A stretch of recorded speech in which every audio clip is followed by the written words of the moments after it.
better tier 4 kind of alternative schools, but we also need, I think the number of kids right now that need a tier 4 school is much higher than actually do. And it's because our tier 1, 2, and 3 in most schools isn't strong enough. And so they're like exiting tier 4. They're throwing their hands up and saying it's a tier 4 kid when actually some of them are like, actually, that's actually a tier 1 kid, but your tier 1 sucks in your school. So that's the problem, not the child. And that's happening way too often. And so here we are again with another episode of Always Learning. And today we have with us a very important person in my network or my sphere of influence, as they say, because I like to talk about schools and education and how we do schools, but it's better to talk to people who actually know how we do schools because they have created schools and learned how to create schools. And Todd Dickson is in Nashville with a group called Valor Collegiate Academies, which is, I think, 3 schools with 1,900, 2,000 students or so, and really doing it the way that it should be done. The kids are not just excelling in academics, which is the thing that, those of us that care about education are always focused on, but there are other aspects of the education at Valor that warrants a kind of like another look, which is things around like social emotional learning. How do you get that right? How do you have strike the right balance between being a diverse school, but also being a school that still wants to keep high academic expectations?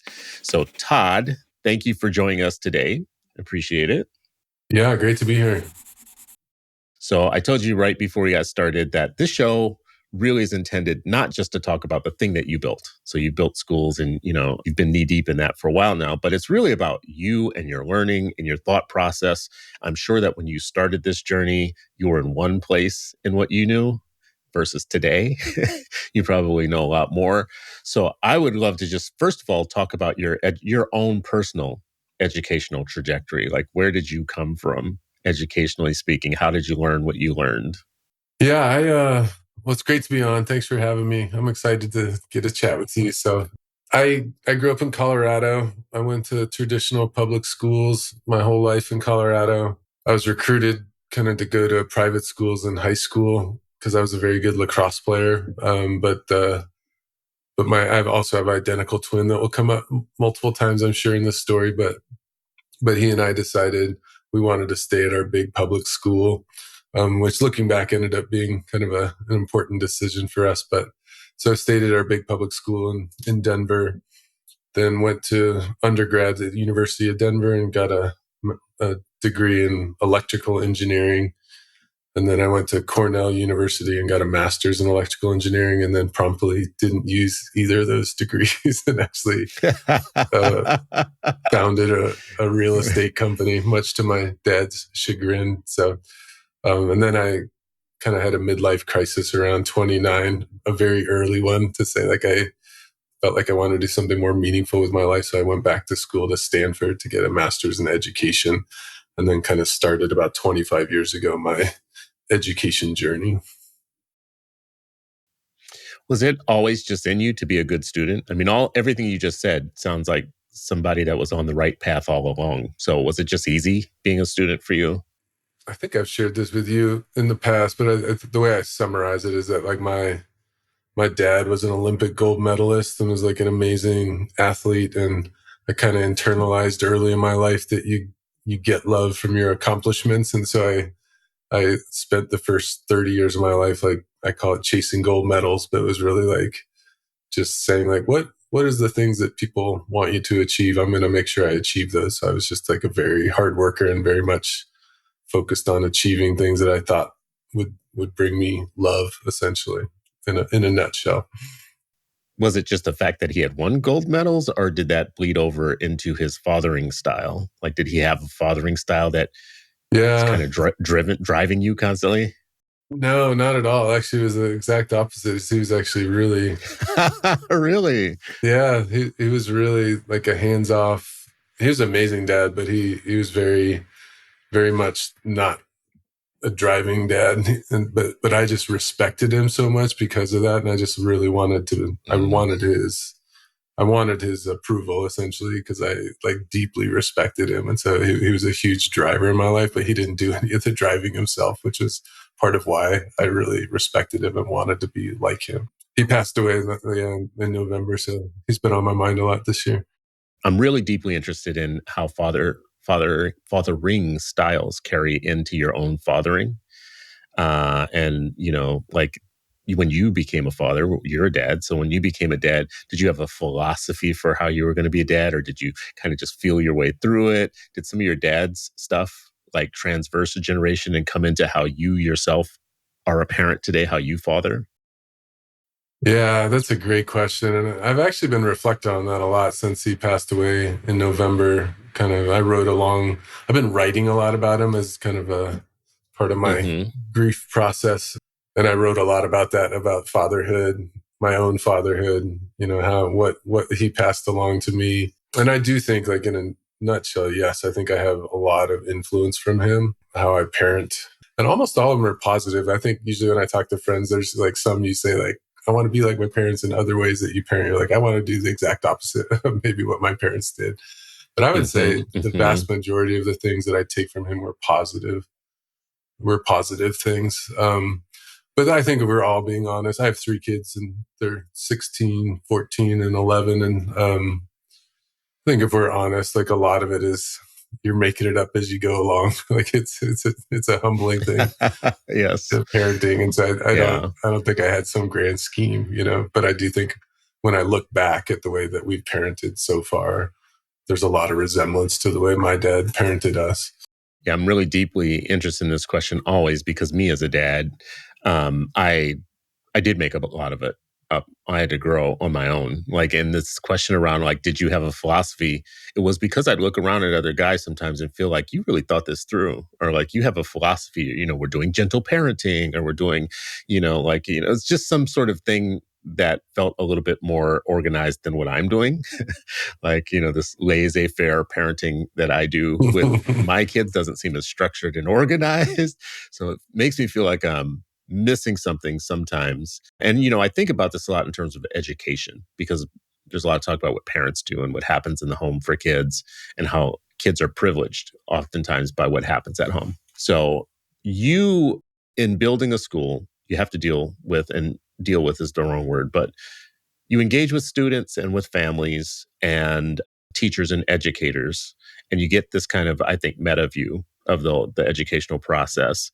And of that, let's just connect first with on the parent stuff and the father stuff, and like what we carry on through generations. I mean, what do you see in parenting styles and in parent, engagement with their kids in education that you think is more or less successful for families? Just generally, like, when I'm as an educator and as a dad. Yeah, generally. Yeah. Yeah. Um, that's a great I mean, question at the too. end of the day, we're all interested in putting our kids on the right path. And Yeah. sometimes the school stuff is mysterious. If you're not in the thick of it, sometimes you're sending your kid to a place to have education happen. Yeah. And it's a big And the part of their homeschool connection molding. is not real tight. Yeah. No, I mean, I think that's a scary thing for all parents, is to kind of hand over a pretty large chunk of the development of your children to a group of strangers that over time, hopefully you get to know them. Hmm. But it's a big, I take that very seriously as an educator, is that, like, they're putting their child into your hands. And I think we all as educators need to take that super seriously, because that's a big deal. But to your question, I think I view them similarly, and that's probably why I've designed Valor the way that I have, is that those, like, the way schools, in my opinion, should be similar to the way a family, like a family that's running well and kids are growing up in a healthy, attached, loving style. School should do similar type of thing. And ideally they're integrated well, so that there's a kind of a symbiotic relationship between the family and the student and the school, so that there's cohesion and alignment in how they're growing up. Some of the key factors that I think kids they really need to be seen. So, I mean, they really need, like, there's an attune and validation piece of, like, really attuning and really knowing your child and really knowing your own kid. Because everyone's different. So there isn't like one playbook for like all kids. It's really like an individualized playbook for every kid, which is, even as a dad, that can be overwhelming. But then if you multiply that, like you said, the 2,000 kids at Valor, That's a big math number to try to think of personalized paths for each of them. But the truth is, it really is knowing them really well, which means really attuning and paying attention and being curious about what makes this child tick, like what is going on with them, and then validating the best parts of that child to say, like, make sure that they know I'm seen and validated in a way, because those have to happen before you can push growth. There's lots of research and evidence that shows that kids that are like anxious or fearful or disconnected, really, they, even if they're trying really hard, it's very hard to grow if you don't have kind of some sense of safety and being seen and validated as a part of your journey. It doesn't mean you can't be pushed, and you can't be pushed really hard and have really high expectations, but it's just really hard to do that without some sense of a safe base of a type that allows you to grow. And that's true for parents and educators, I think. Thinking from the school perspective, what do you think about the idea that when you are working in communities where kids are far behind, and your job is to so-called catch them up or get them, accelerate their education? What do you think about the idea that there just isn't time to do all the warm and fuzzy, frilly stuff, and you really just have to go kind of balls to the wall on the 100%? We got to get you caught up. You got to learn. It just feels like it's a mentality that doesn't exist in your school. Like your school is like, yeah, we have to do that, and we have to handle this other part of the child. But what do you think about the idea that we just don't have time for that when you're so far behind? We don't have time for all that warm, fuzzy stuff. Yeah, no, I mean, I think it's a good push, and it's very tempting because I think it's actually, there's some truth to that, is that time is it's a, it's a critical resource when you're thinking about learning for kids. And so if they're far behind, you can't really, like, you can't fool that math problem. But, there's a certain amount of time you got to catch kids up. You're playing with a limited resource, of how much time do you have with each child. So the bet you're making, if you're going to do some of what I talked about in our versions of that, are you're going to bet that if we invest, say, 10% of that time up front on making sure a kid feels really well known, they're going to learn way more in the 90% than they would have in the 120% of feeling of just going like balls to the wall learning.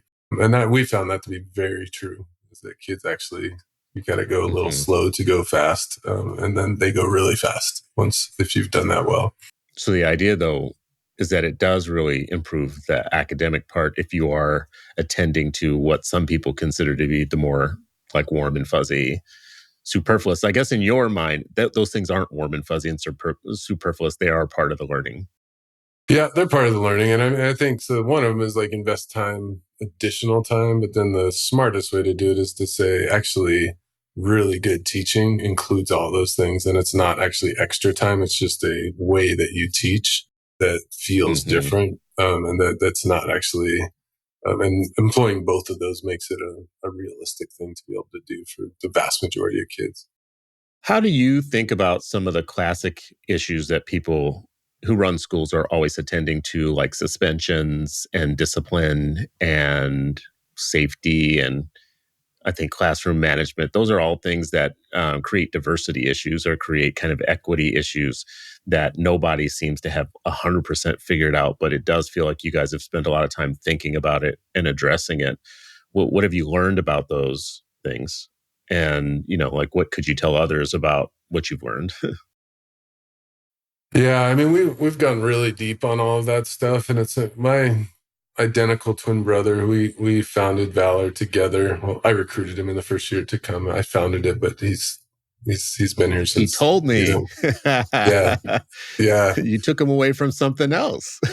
yeah. So, I mean, he was a psychologist and a therapist and an expert in adolescent human development, and I had spent 10 years really nerding out from Stanford. I helped found an organization called Summit Public Schools, and like helped build that CMO for 12 years, but really focused the vast majority of my energy on academics and getting like really good at like high performing academics. But then he had been working on this other side of the equation around like how do human beings develop as whole human beings? And so we kind of merged those worlds into Valor. But in particular, he brings like a really unique therapeutic kind of lens to culture and schools. But what's unique, I think, about him and then how we combined our worlds is that there's a there's kind of like that, and it's kind of like my dad. My dad was this way too. Is like he's very tough. Like he grew up in a very small, very poor in Edmonton, Canada, and was a hockey, professional hockey player, and just like very, very tough guy. But he was also very loving. Like he was like I think that toughness brought a confidence in him that he was also a very loving person. And so I think in a lot of ways, Valor's like that too. Is like there's a sense of like restorative justice is important, but there's a spectrum of that. If you go too far on restorative justice, you're no longer helping kids really grow because you're overcompensating for things that have happened, and you have to have some bar of expectation for a kid to meet. And if you continually just say, we're going to let you restore everything, it's problematic. So I think in a nutshell, almost all of it is some version of polarity management, of understanding like these things are all polarities. We have to manage to them well. But you have to have some sort of skill set around restorative justice in some way to say like kids need some version of it, but you watch a lot of schools go way too far in that way. And they actually don't. The restorative Say justice more is about that, actually because I think that's holding kids back. that. Yeah, say more about that, because I'm really interested in that. That actually is a dominant thought, I think, for a lot of people, that restorative justice goes too far, is a little bit on the end of the spectrum that's a little less, I'm trying to be polite in the way that I say it, but a little bit more kind of loosey goosey. Um, uh, I, I Yeah, don't want to yeah. beat it up because actually I'm supportive of it, but it gets a bad rep, I think, sometimes. Yeah, I mean, I think all tools, like all philosophies, anything like in life, but also in schools, there's healthy versions and then there's extreme versions, that end up becoming the very thing that they're trying to solve becomes a problem because they've gone too far with it. And I think, restorative justice is one of many examples of that. I grew up like the early part of my career was like in education was like charter school 101, which was like, you know, Hmm. um, very structured. I would just say like it was a very high bar, very structured, and not a lot of leeway if you didn't meet the bar, essentially. Um, and then everybody kind of overcorrected almost over to the other side to say, actually, we need to give kids second chances and third chances and fourth chances, especially if they're coming from backgrounds with a lot of trauma. We need to look at that through the lens of trauma and then understand, that there's root causes for things that are happening, which then you have to, at some level, understand that the behavior is what it's based in. I think the confusion comes out of that is important, but there has to be a bar that you say like you have to meet this bar in order to be in this environment at this time, Hmm. and you're not there yet. If you're not there yet, you have a very restorative plan to get you there, but you don't have them back in the environment where they can't meet the bar yet.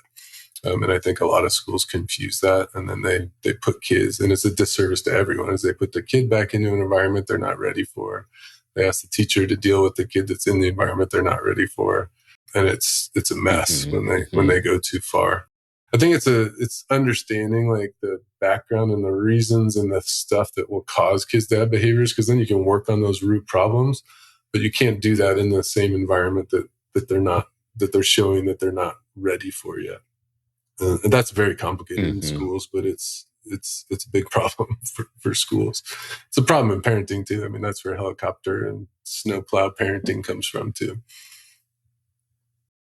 Wait a second. I haven't heard snowplow parenting before. What Oh is yeah, I'm that from Colorado, exactly? but I think that was in the New York Times years ago. But I really liked it because it cracked me up because it sounded like a Colorado parent where I grew up. But the snowplow parenting is just parents that remove all barriers in front of their kids so that their kids never learn how to Mm. overcome any type of adversity or barrier. It's pretty similar to a helicopter parent, but a better descriptor in my opinion. Well, I feel seen. That might be a little description of some of what goes on in my house. It may or may not be a description of some of what goes on in my house. Yeah. You mentioned something that I think is really an important place for educationists and people who think a lot about education to start putting some attention on. And that is, making sure that there's an environment for all kids.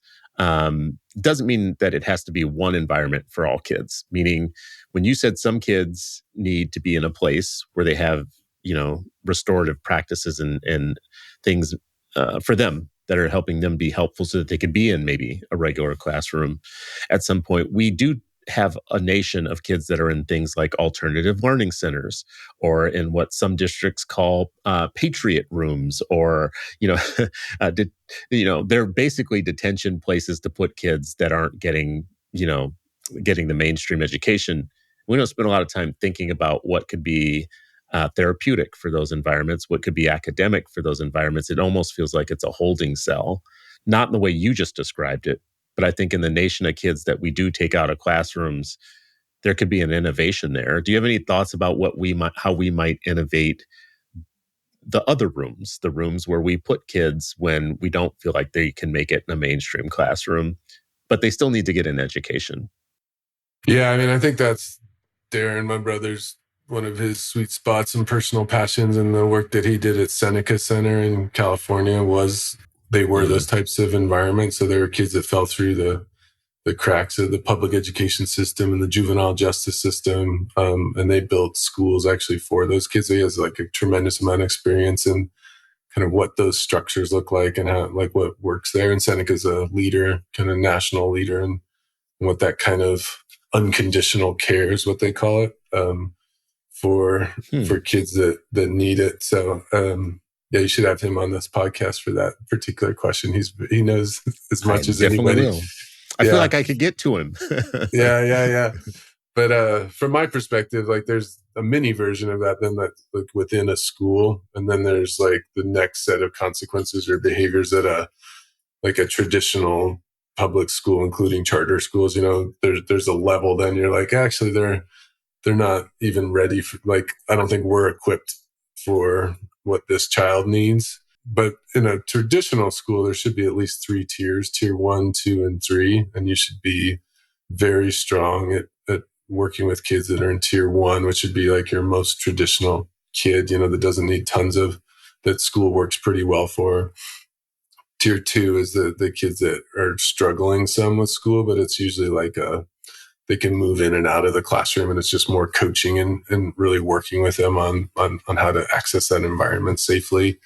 And then tier 3 is like the last group that's within, like, in your school for the year that needs pretty significant supports. And Hmm. then like your tier 4 would be kids that you're like, actually, this is beyond the scope of the resources and this, like what a school could realistically run. And those are kind of the Seneca kids or the alternative school situation. And to be honest, that world is a mess across the United States.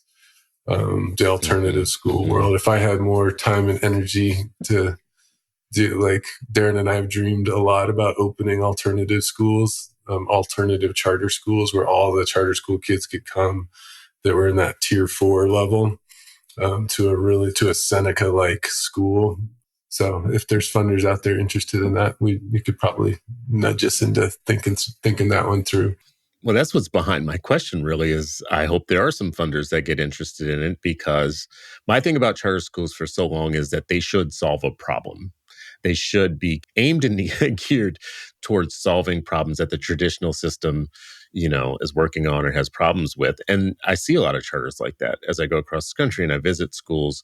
Many of them are solving a problem about one thing or another. I just talked to a school leader yesterday, and their school is very good on belonging. They have refugees from other schools. And by refugees, Mm, I mean people that were pushed out of other schools, right? Bullied out of other schools.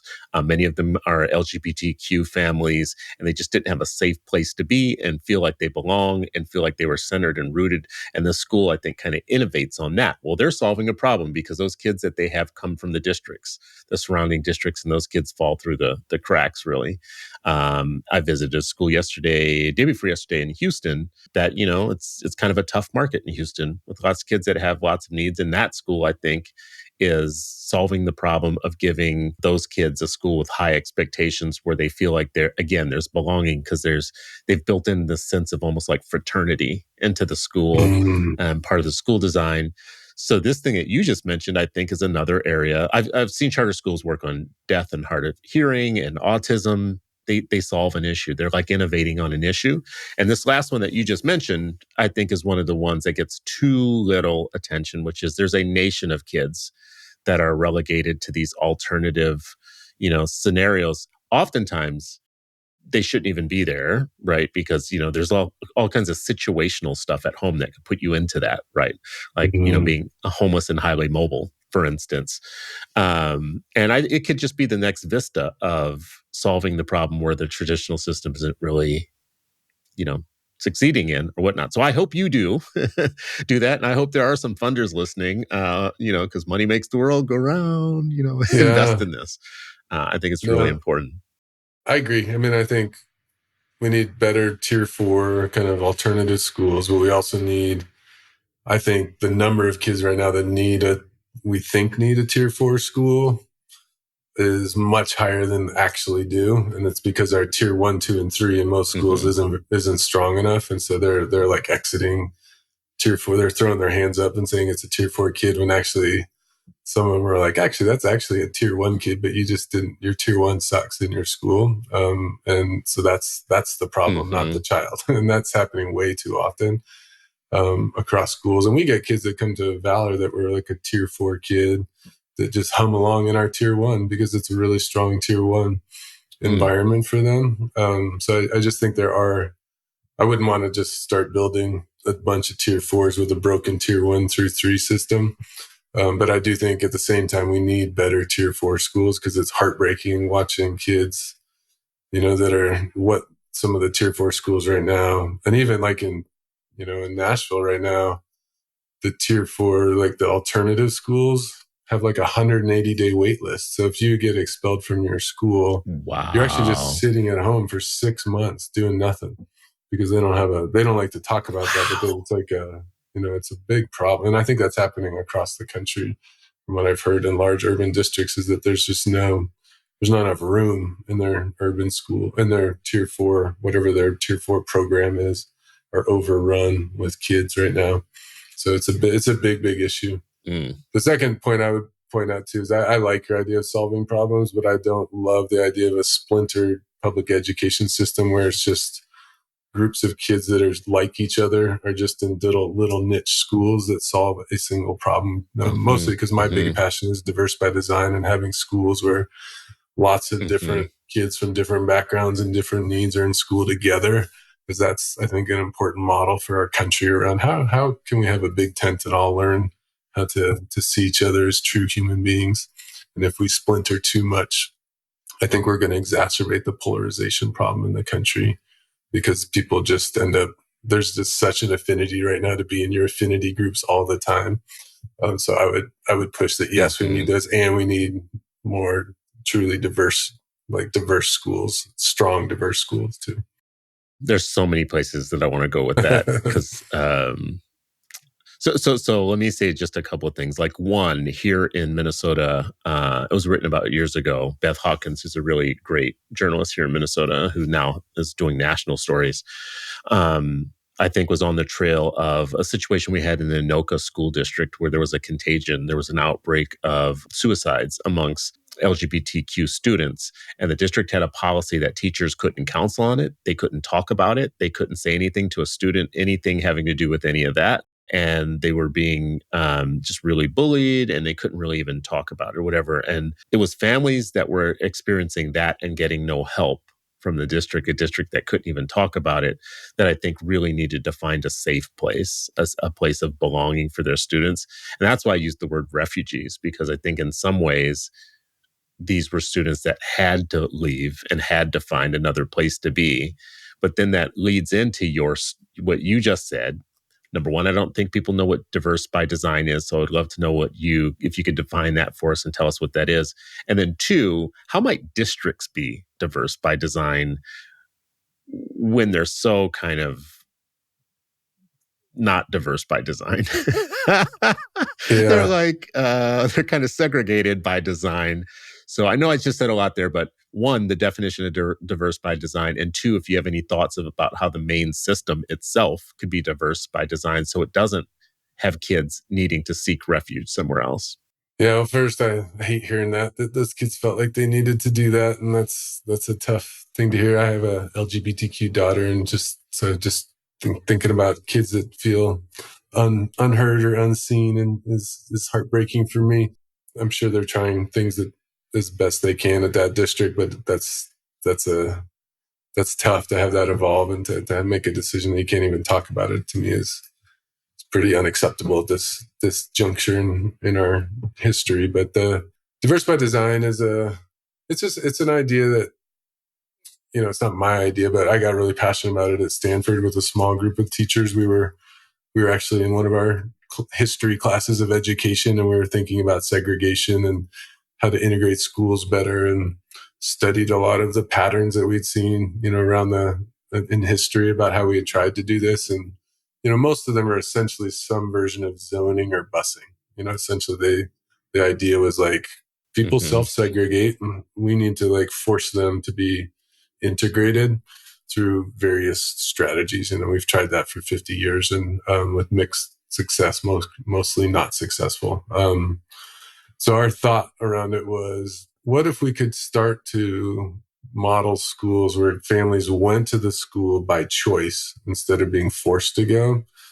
But the pitch to them was diversity. So actually we could say to families like, hey, we want you to come to this school because you believe in diversity.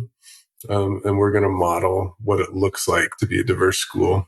And we're not just going to have a diverse population. We're going to build systems and structures and curriculum and processes that help people to really learn to reach across lines of difference and see the beauty in people that are different from them, and also to disagree, be comfortable with saying like, I disagree with you, but I could still hang out with you on Friday night. So I think the basic idea was choice, and being diverse by design meant that we would actually actively try to recruit a diverse group of families, but then also build structures and systems that helped people to feel more comfortable with each other more than anything. The theory was if we could get proof points of that first, that then we could start to have people say like, oh, that's actually possible. Because right now, I think if you interviewed a lot of people, they'd say like, that's not really possible in the day and age of the United States. And this was 20 years ago. It's even worse now, the polarization and segregation. So it's really like, can we get people to believe this is possible first? And then we could start to tackle the larger district issue of how to do that. But I don't know how to solve the larger district issue yet. I wish I did, but I can't give you a good answer on that yet. Todd, I needed you to come through on this, man. I needed you to be the one that solves all the problems. Yeah. Not it's just tough that because one. they would have to zone, like zoning and busing is a big part of that. But I do think if people start to see that it's possible, they're more open to it. So if there's like 4 Valors, for example, or Valor-like schools in your district, and you had friends that went there and you understood that those were really good schools and lots of kids from different backgrounds were thriving at those schools, if they introduce a busing or zoning plan or something like that, and they're saying like, yeah, we're going to design schools that are more like Valor, people are much more likely to say like, oh, I could see that being a viable, solution. Where right now, it's mostly the middle and upper income families that put their foot down and be like, they don't really say this out loud, but what they're saying with their feet is, I'm not going to school with lower income kids. Yeah, and it's interesting that I think the diverse by design attempt by the districts was magnet schools. Mm-hmm. And somewhere the plot got lost over time. They lost the plot because a lot of magnet schools became as exclusive as private schools based upon things like test scores or, entrance exams or art auditions, like you have to audition to get into the school, which still became a filter. That became a way of saying that's not really going to be diverse. That's going to be a controlled population, but it's not necessarily diverse if you have to have a talent or a skill to get in, right? Like, is it truly diverse or selectively diverse? So because they do like the magnets here have some racial diversity, but they do not have like academic ability diversity. Yeah. And possibly in some cases, I bet even enough economic diversity, which is what I've seen in some magnet schools. So I'd be interested in knowing your process now of like what you've learned. You've been at this for a while. You've established multiple schools. You kind of developed something that didn't exist before. But I'm sure that today, as you sit here, you're a different person than you were when you started that. And I just would be interested in know what your TED Talk would be about. What would be your someone put you on a spot, in a graduate program to teach some graduate students about what you've learned about this stuff. What would you tell them? What would be your pitch to them about what you've learned? About building a school or about it, like what? Be more specific. Hmm. Building the school and the educational process, and what it takes to educate kids. A big humbling learning for me is that it's easy to like look at the system and say like, oh, it's all messed up. We need to make it a better system. And then as soon as you start building the schools, it's a humbling experience to be like, oh, I can now you start to feel all the pressures and the different things and you start to understand. I just have more humility and understanding of like why the system's so complex and messed up, because you start to balance the needs of every kid and every parent and every teacher and the lack of resources. And you start to understand like, oh, this is a really hard problem to solve. So I think in some ways we could all use a little more humility around it, because it's a very Hmm. challenging thing to solve well. And that humility would probably serve us well to be more curious about what's happening and to share more genuine, authentic curiosity with each other rather than kind of screaming at each other about things. So I think that's one big lesson that I've learned, is just to bring a little more sense of love and humility to it. I think we could probably go faster if we did that. I also think we can do a lot more than we think we can. Like I look at our Valor kids and they're, our economically disadvantaged, and our kids of color's ACT scores are in the 99th percentile for kids for economically disadvantaged or Hmm. kids of color in the state. And so they really can thrive. Like if you build good tier 1, 2, and 3 systems, if they're really strong, that it's 100% possible to do it. And I have a thought process I always have people do is like, think of like the best teacher you can think of. And now think of 100 of those teachers in one school, and think of the best leader you can think of. And now think of that leader leading that school. I guarantee that school would get significantly different outcomes than any school you went to. Hmm. And so it's really like systems and talent. Like if you can get those things right, it's 100% the adults is what I'm saying. Is like we could 100% do it. Hmm. There's tons of challenges with that, but I think like we can't give up hope that it's 100% within our ability to do that. But the hardest thing is finding enough talent and then getting people to all align and cohese around like strong systems that will actually allow that talent to be at its very best. But it's not impossible. I think I think I hear a lot of people throw their hands up and just be like, well, kids these days, or whatever the thing that they say. And that's actually not true. It is possible. And it's a systems Hmm. and talent structuring issue. When you say really good talent, is that like there's some artesian well of really great teachers somewhere and you're just tapping that artesian well? Or are you talking about people that have the main stock and you bring them in and you can teach them to be really great for your school? I think it's both. I mean, to be honest, like I think I believe, I was an athlete my whole life and like I really believe in development. Like I really think if you get really good coaching Hmm. and you commit yourself to that coaching for multiple years, you're going to get really good.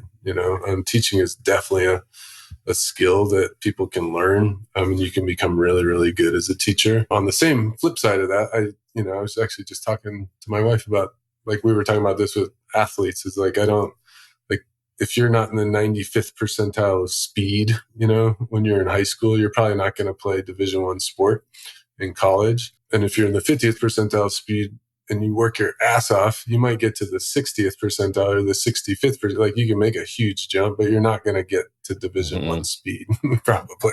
And so I think the Mm. nice way of saying that is I do think talent matters too, is like the quality of the people that come into the teaching profession over time.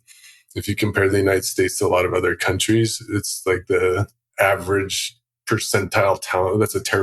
It's a very simplified thing to say because it's way more complex than that. But like we need to raise that up to say like we need to have more people coming into the field that are super talented. And then we need to also develop people. And we need to do both of those things really well if we really want to change the system. But I'm not teacher bashing at all, because there's lots of kick-ass teachers out there that just aren't getting developed well too, and I think we lose some of our best people because they're not getting developed really well, or they're in a system that's so frustrating that they can't see themselves staying in it. I visited Valor once. I'm pretty sure this was 3 or 4 years ago. And I've told the same story over and over again about this. Is we were being taken on a tour and going through the classrooms and walking, and I forgot exactly who it was who were our guides. There were 3 of them though, and they had 3 different positions at Valor. They weren't teachers necessarily. And we went into a classroom, and they were really showing us how kids were learning and whatever. And each one of them bent down at some point with a student and kind of got in on the lesson with them and was, keeping them on task and on track. I remember saying to one of the folks who was with me, everybody here feels like they know how to teach. Like our guides are people that can bend down and talk to a student and say, "Hey, how are you doing this right now? And how's this working?" And blah blah blah, and like get crouched down like next to them, right next to their desk, and get right in there with them. And I thought, God damn, like even the comms person is like able to, you know, kind of teach or whatnot. Now that feels like that's not something that you get just from an artesian well of great talent. That feels like something that's just part of the DNA of the school itself, like the way that you develop people. I don't know. I don't know what's behind that. I'm saying this totally as a visitor, but it Yeah. stuck out to me enough to where I've told that story more than once now. That's cool. I hadn't actually heard that story. It's not surprising because I do think that happens. So but it's cool to hear that. And I do think at the core, it's like a core belief that, my core nerd out belief of my whole life has been human development. And Darren actually went and got, like his master's in it. But both of us have for 30 years been really passionate about human development and how people grow in body, mind, heart, and spirit. So we think those are all like interconnected in ways that you can't really, if you push too hard on one without the others, it slows that one down. And so, but at the core of that is it's a deep belief in Valor that we're always growing, everybody, including adults. And so we're doing development and we're doing teaching. Everybody's a teacher and a learner at any point every day. You're doing some version of some teaching and some learning. So it doesn't surprise me that they're crouching down to do that, because it's kind of an important part of the ethos. Well, see, that's my whole philosophy. The show is called Always Learning. Yeah, This I is love my it. Always Learning podcast. I And I'm totally always believe that learning, too. I'm always Yeah. learning. So I don't know, maybe let me come back to this again too, though. Like, I don't know if I got the full flavor of what would be your graduate level class talk that you would give to those students, or your TED talk. Like, would you like, Yeah, and we're going to do this at Pahara at some point. I'm going to have you just like put on the spot where you have to stand and just give a TED talk on I what you've love it. learned. So what would it be?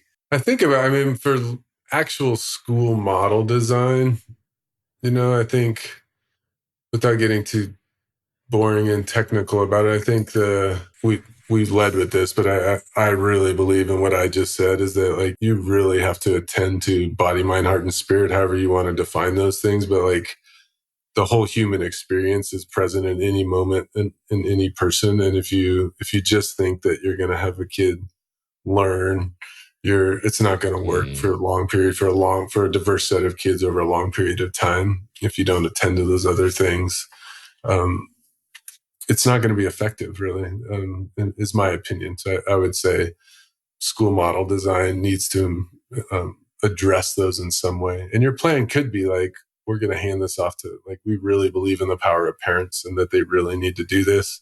But if you do that, then you need to have a very clear structure of how you interact with parents. It can't just be, we're not going to worry about it. There has to be a structure there. So I think whole child development is really, really important. But I don't like the touchy-feely soft part of people when they hear that. I don't like, because I think it's actually one of the hardest things to do well. Like, it's the Yeah. hardest thing to do, and it's the toughest thing to do it really well. And kids deserve that. So I would say that would be my big one. And then diverse by design is the second one, is the power of diverse by design schools and why I think that's really important. And then not forgetting that like our main job is kick-ass academics, and not to let the other the other Mm-hmm. things are in service of that and very important. But the main point should be to make sure that kids are learning and not to kind of get confused about that or distracted in ways that are not helpful. And that's a lot to ask of a school, but it's possible to do it. It feels like in the conversations that we've had that you've had to balance a lot, though, when it comes to that last part about what you teach kids and how you teach certain parts of history, even. And we just went through a long kind of national nightmare of there being fights over kind of like, what we teach and how we teach it.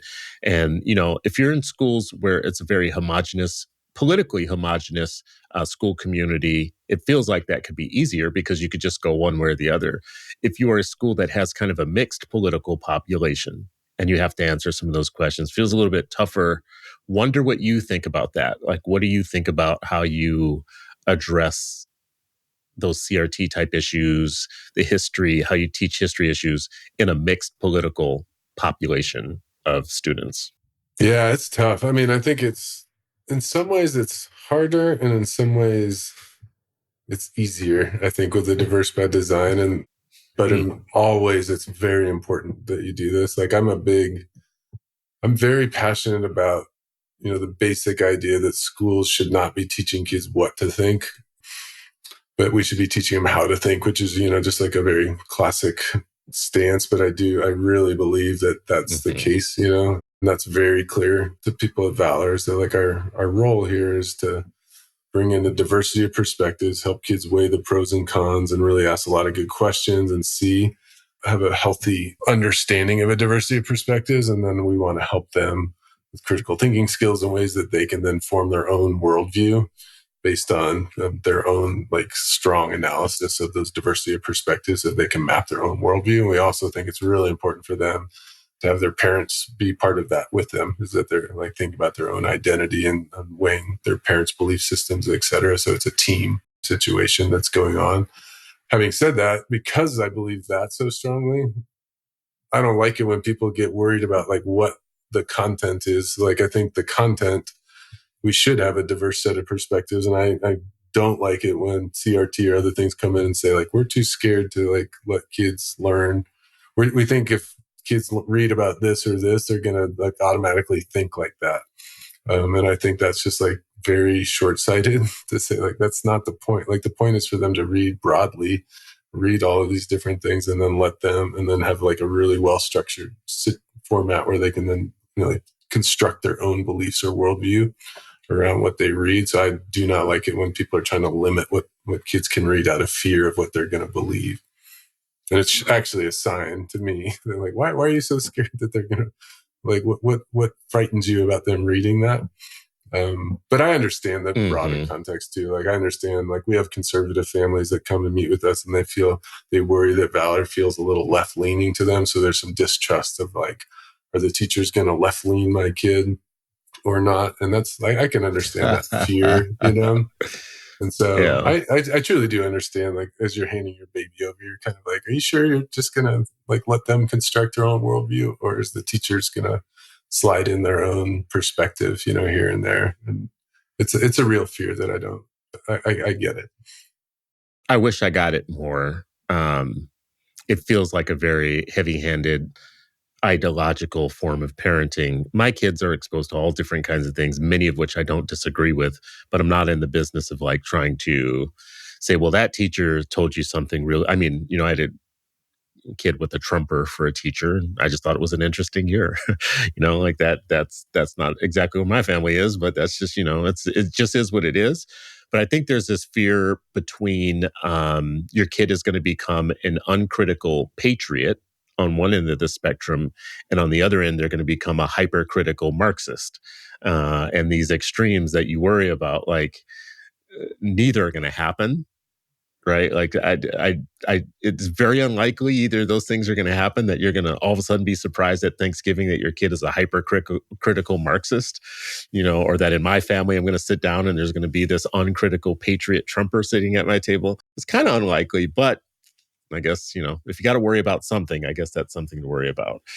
Um, well, listen, Todd, I appreciate this time with you. I really want to hear your final thoughts just kind of on your philosophy. I do want to go back and tie a bow. I had a chance, even as we were talking here, to look up Robert Bruce Dickson and to see a little bit more that I did not know this until you told me about this. I am super interested in how people leave their mark and how that mark transverses generations. So that's where I would like to land and end. You as a parent, as a father who's parenting kids right now, how Robert Bruce Dickson is like channeling through you into them and also into other kids. You have other people's kids in your care, and it's coming from somewhere. You've got a Dickson well here, a well of something that is coming from Dickson. So that's kind of a compound question. It's all over the map. So anything you want to say about any of that? Yeah, my dad's definitely my big hero. So it's been, I think about him a lot, and I think his best gift that he gave to me and that I now try to live out in the world is a true version of unconditional love, which is thrown around a lot, but I don't think often like people don't really think through what that means. And I think to me, what it meant was that he was just very good at all times of in various different ways transmitting to me like you are deeply loved no matter what you do in the world. Like you are loved for exactly as you are. There's no conditions attached to that. Mm. And I think that was, looking back, was unbelievably powerful to me, in a way that allowed me to, I told you I chased medals anyways, because that just sometimes I think we all want to chase accomplishments and we think we can find love out of those. But I think, you know, ultimately deep down, I felt enough in the world, which meant that I could really bring my authentic self to the world. And I think authentic human beings who are what the world needs more than anything else is like people that can really show up authentically, which means that then they're able to really connect with other people. And the world is really about the story of connection of other people. And the more people are connected in authentic ways, the more good work comes into the world, the more we support each other, the more love that's shown to people, and the more that we can hold people ourselves accountable to each other because we care about each other to a level that we can push people and hold them accountable. So I think it's not soft in that way. It's the underlying thing that we need to have a really strong society and world. But I think that unconditional love is the thing I would say that I love about him, and then I try to bring into parenting and into Valor. Yeah, in our group that you are a part of, our cohort, we have different personality types. We have people with different backgrounds. We definitely have some political differences amongst people. But I always look over at you in that group and I think, this guy seems like completely centered. It bothers me that he seems so like so calm and so centered and so unmovable and positive and zen like in some ways. And these are all things that I don't see in myself, so it makes me deeply interested in where people come from. Like, where do you get that type of piece from? Now, hearing about your dad, the type of foundation that he set in terms of unconditional love and those things, there's a reason to be curious about these things when I say a person like you, but there's also another reason to amplify it to the world so others can see, because many of us as human beings and as parents and as people responsible for developing other people, it is nice to get these cues from other folks about how you set the foundation, like how you do a good thing. I'm on my own. I mean, I've been a dad since the 90s. I'm on my own fatherhood journey, but I've always been interested in looking at other fathers and say, where did you come from? Like, what did you learn? Where did you learn it from? Because you're an example of something that I'm not an example of, but I like finding out where it came from. And in you, I mean, if I'm being totally honest, that is something I've seen in you in every time that we've been together in the rooms that we're in, is you're just rock solid on that, being centered, being in your own skin, knowing your place and not taking up everybody else's space. It's a gift. And in this conversation, I just think it was great to hear where that comes from and like with the foundation of, because it's instructive, it's educational to hear that and know that and learn that. It's not my experience. So Yeah. it's good to hear it from someone else so I can maybe make it my kids' experience. So, Yeah, well, I appreciate that. I really do. And thank you. But I would push back that I think the things that I bring can be helpful, and I'm glad that they have had that impact on you. But I feel the same way about you, and it's in a different way. It's like I think you bring so much like courageous energy and insight, and you say the thing some like many times that I think sometimes people wish they could say, but you're able to do that in a way that is really beautiful and inspiring to me too. So I leave those convenings being like, man, Chris is amazing. My point being that the story of like strong communities is complementary stuff. It's like I think that like Mhm. it's finding like authentic people, and there's not like one right authentic person type of person, but it's like it's more seeing authenticity, I think, is what resonates in people. And so when I see that in you too, and it like brings me a lot of joy and energy in a different way. But it's maybe what we're saying in each other is that like we're trying our best to show up as our authentic selves, not perfectly, but and that like Mhm. resonates, even though it's in different ways. And I appreciate that from you. I think it's a good way to talk about the power of communal learning. And, even these things that have names like diverse by design or whatever, at the end of the day, they're talking about building communities of different people Yeah. from different backgrounds with different learning styles, just in what you and I just said about each other, right? Like, Yeah. we could have been in our bubbles, separate bubbles. Um, but man, how much do we grow when we're not in separate bubbles, when we're like sharing a table? And Yeah. we can learn from each other. I really appreciate it, man. Thank you so much for giving us your time today. And come back Yeah. anytime. Let's talk again anytime you have something to update us on. That sounds great. Well, thanks for having me. It was great to see you. And I really appreciate all the work that you do in the world.